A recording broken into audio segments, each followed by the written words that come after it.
Grobler and Hughes, 2019, page 314 to 316, defines adaptive technology and assistive technology as an item, equipment, or product system used to increase, maintain, or improve the functional capabilities of a child with a disability.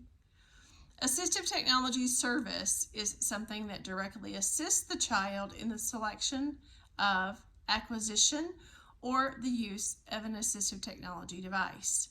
In my food science classes, I use several types of assistive technology to help special needs students be more successful and learn some simple cooking skills that will help them to be successful and have some sort of independence.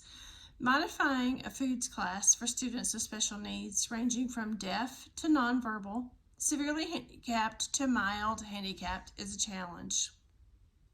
Evernote is an app that I use that allows students to speak their notes, messages, answers to quizzes, and other communications. Then they send me a file of their verbal work. I then listen to their recording and respond back to them. Students will use this app because it's an audio app only, and they shy away from the camera, but they will speak into an audio device. Flipgrid is another assistive technology piece that can be used with success by students that have special needs.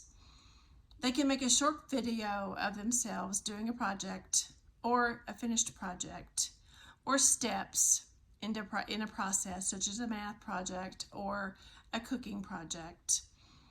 They then can send that to me and they have a voiceover. They can show the project or show their work and don't have to show their faces or talk into the camera.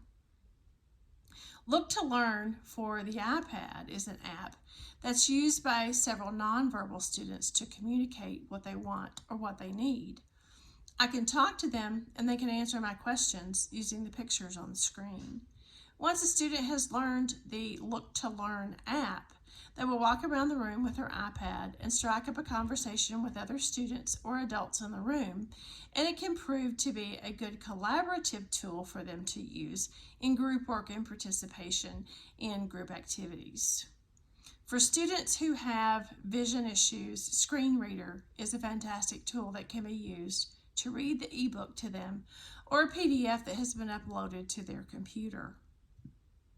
With a voice to text, they can then voice what they want to say in response to that, and then they can upload that to me, and then I can grade that for them. In a cooking lab, for students with significant physical disabilities, it can be very much a challenge.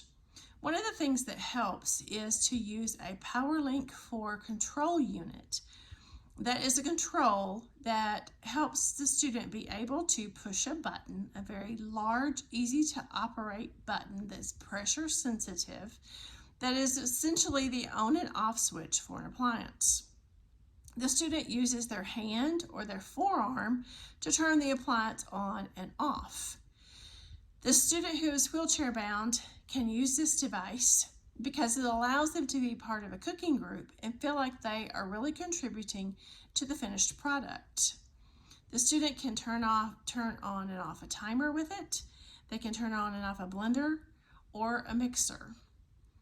I think that the assistive technology, Wi-Fi enabled, voice activated cook stoves are a great example of assistive technology that has grown to be commonplace in some homes, although they are very, very expensive.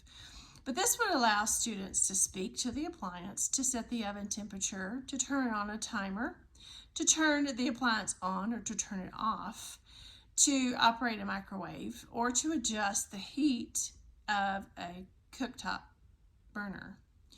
This product's very expensive and is way out of my school budget, but this assistive technology opens up a whole new world to students with handicaps of any kind, helping them to be more independent and have more control over their lives and the things that they can operate themselves. So assistive technology is really, really great in education, and it helps students be more successful.